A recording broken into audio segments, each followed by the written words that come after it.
نحمده ونصلي على رسوله الكريم اما بعد فاعوذ بالله من الشيطان الرجيم بسم الله الرحمن الرحيم رب اشرح لي صدري ويسر لي امري واحلل عقدة من لساني يفقهوا قولي۔ ہماری آج کی گفتگو کا موضوع ہے روزے سے رخصت کس کے لیے۔ ہم سب جانتے ہیں کہ روزہ ایک فرض عبادت ہے۔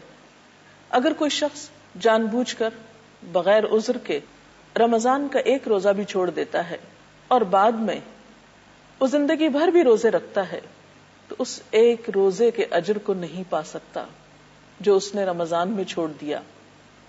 اس قدر اجر و ثواب کے باوجود اللہ سبحانہ و تعالی نے کچھ ایسی حالتوں میں روزہ چھوڑنے کی اجازت بھی دی جن میں روزہ رکھنا انسان پر بہت بھاری ہو سکتا ہے، بہت دشوار ہو سکتا ہے۔ ہمارے دین کا حسن ہی یہی ہے کہ وہ دین فطرت ہے، اس میں کسی بھی انسان پر ناروا بوجھ نہیں ڈالا گیا۔ قرآن پاک میں اللہ تعالیٰ فرماتے ہیں لا یکلف اللہ نفسا الا وسعها، اللہ تعالیٰ کسی نفس پر اس کی وسعت سے بڑھ کر بوجھ نہیں ڈالتا، اس کو تکلیف نہیں دیتا۔ قرآن پاک میں جہاں روزے کی فرضیت کا اعلان کیا گیا وہاں اس کے ساتھ ہی کچھ ایسی حالتوں کا بھی ذکر کر دیا گیا جن میں روزہ چھوڑنے کی اجازت ہے یا روزے سے رخصت دی گئی ہے۔ ارشاد باری تعالی ہے فمن شہد منکم الشہر فلیصم ومن کان مریضا او علی سفر فعدۃ من ایام اخر یرید اللہ بکم اليسر ولا یرید بکم العسر ولتکملوا العدۃ وَلِتُكَبِّرُوا اللَّهَ عَلَى مَا هَدَاكُمْ وَلَعَلَّكُمْ تَشْكُرُونَ۔ جو شخص اس مہینے کو پائے یعنی رمضان کے، اس کو لازم ہے کہ اس پورے مہینے کے روزے رکھے، اور جو کوئی مریض ہو یا سفر پر ہو تو وہ دوسرے دنوں میں روزوں کی تعداد پوری کرے۔ اللہ تعالیٰ تمہارے ساتھ نرمی کرنا چاہتا ہے، سختی کرنا نہیں چاہتا، اس لیے یہ طریقہ تمہیں بتایا جا رہا ہے کہ تم روزوں کی تعداد پوری کر سکو، اور جس ہدایت سے اللہ نے تمہیں سرفراز کیا ہے اس پر اللہ کی بڑائی کا اظہار اور اعتراف کرو اور شکر گزار بنو۔ گویا یہ اللہ تعالیٰ کی طرف سے ایک نعمت ہے کہ روزہ رکھ کر اس نے ہمیں اجر کمانے کا موقع دیا، اور پھر مشکل وقت میں روزہ چھوڑ کر بعد میں پورا کرنے کی سہولت فراہم کی۔ یہ سب نعمتیں دراصل اس کا احسان ہے ہم پر، اور ویسے بھی اگر ہم دیکھیں تو ہمارا دین دین فطرت ہے۔ اس میں جو بھی احکامات دیے گئے ہیں وہ انسان کی وسعت کے مطابق ہیں، جیسا کہ اسی آیت میں فرمایا گیا یرید اللہ بکم اليسر، اللہ تمہارے لیے آسانی چاہتا ہے، ولا یرید بکم العسر، اور تمہارے لیے تنگی کا ارادہ نہیں رکھتا، یعنی روزے کا حکم دے کر وہ تمہیں پریشان نہیں کرتا اگر تم میں روزہ رکھنے کی وسعت یا سکت نہیں۔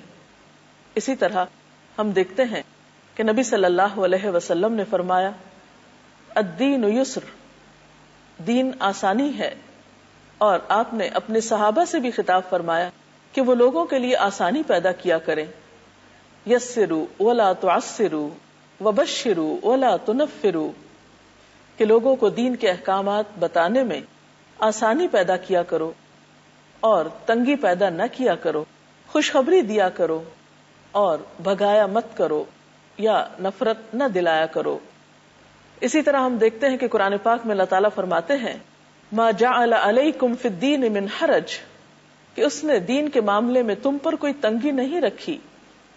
گویا ہمارے دین میں جہاں پابندیاں ہیں، نظم و ضبط ہے، ڈسپلن ہے، وہاں مجبور، کمزور، بیمار لوگوں کی رعایت بھی رکھی گئی ہے۔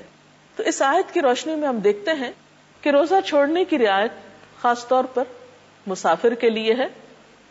اس سلسلے میں ایک حدیث بھی ہمارے سامنے ہے۔ حضرت عائشہ رضی اللہ تعالی عنہا سے روایت ہے کہ حمزہ بن عمرو اسلمی نے نبی اکرم صلی اللہ علیہ وسلم سے پوچھا کیا میں سفر میں روزہ رکھوں، اور وہ کثرت سے روزہ رکھنے والے تھے، تو آپ صلی اللہ علیہ وسلم نے فرمایا اگر چاہے تو رکھ، چاہے تو نہ رکھ۔ گویا اس معاملے میں چوائس دے دی گئی کہ جو شخص استطاعت رکھتا ہو وہ روزہ رکھ بھی سکتا ہے، اور جو چھوڑنا چاہتا ہو وہ چھوڑ بھی سکتا ہے۔ صحابہ کرام کا طرز عمل ہمیں کچھ یوں پتہ چلتا ہے کہ ان میں سے بعض لوگ روزہ رکھا کرتے تھے اور بعض نہیں رکھتے تھے، لیکن اس کے باوجود کوئی ایک دوسرے کو برا بھلا نہیں کہتا تھا۔ صحیح مسلم کی روایت میں آتا ہے، حضرت ابو سعید خدری بیان کرتے ہیں کہ ہم 16ویں روزے نبی صلی اللہ علیہ وسلم کے ساتھ جہاد کے لیے نکلے۔ ہم میں سے بعض لوگوں نے روزہ رکھا اور بعض لوگوں نے چھوڑ دیا۔ نہ روزہ دار نے بے روزہ پر اعتراض کیا اور نہ بے روز نے روزہ دار پر کوئی اعتراض کیا، یعنی دونوں ہی اپنے آپ کو درست سمجھتے تھے اور کوئی کسی پر عیب نہیں لگاتا تھا، چونکہ دونوں حالتیں درست حالتیں تھیں۔ اسی طرح ایک اور روایت میں آتا ہے، حضرت عبداللہ بن عباس روایت کرتے ہیں کہ نبی صلی اللہ علیہ وسلم نے رمضان کے مہینے میں مکہ کا سفر اختیار کیا۔ جب مقام قدید پر پہنچے تو آپ صلی اللہ علیہ وسلم نے روزہ افطار کر دیا اور لوگوں نے بھی ایسا ہی کیا۔ اس سے یہ بھی پتہ چلتا ہے کہ ایک مسافر اگر گھر سے روزہ رکھ لیتا ہے اور سفر میں اس کو نبھانے میں مشقت پاتا ہے تو اسے افطار کی بھی اجازت ہے۔ ایک اور روایت میں آتا ہے، حضرت جابر بن عبداللہ فرماتے ہیں کہ رسول اللہ صلی اللہ علیہ وسلم نے دوران سفر لوگوں کا ہجوم دیکھا۔ لوگ ایک آدمی پر سایہ کیے ہوئے تھے۔ رسول اللہ صلی اللہ علیہ وسلم نے پوچھا کہ کیا بات ہے؟ لوگوں نے عرض کیا، یہ شخص روزہ دار ہے۔ آپ نے فرمایا، دوران سفر روزہ رکھنا نیکی نہیں ہے، چونکہ رخصت ہے، اس لیے کوئی بھی شخص مشقت میں پڑھ کر اگر سفر میں روزہ رکھتا ہے تو ایسا کرنے سے کوئی نیکی میں اضافہ نہیں ہوتا۔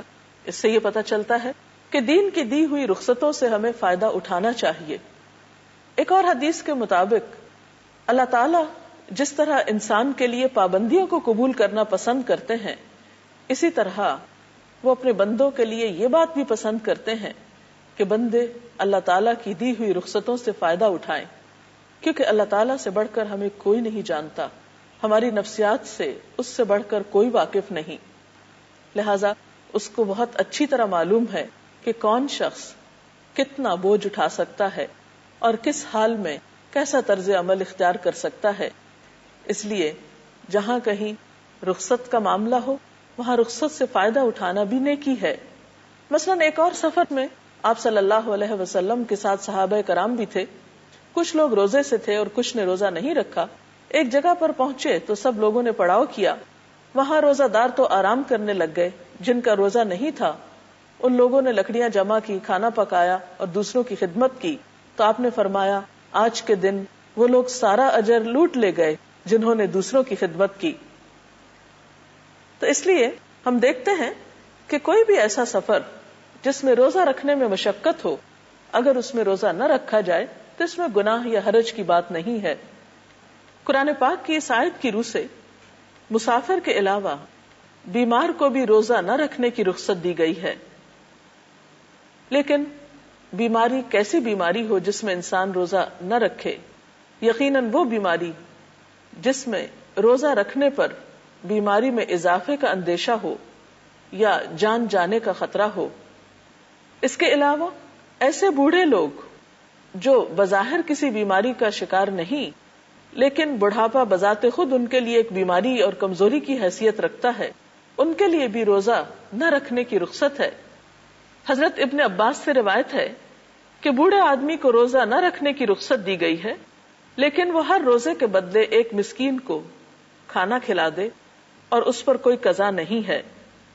اور بیمار شخص اگر صحت یاب ہو جائے تو عام دنوں میں وہ اپنے روزوں کی قضا رکھ سکتا ہے، یعنی گنتی مکمل کرنا ہوگی، جیسا کہ اس آیت سے بھی پتہ چلتا ہے۔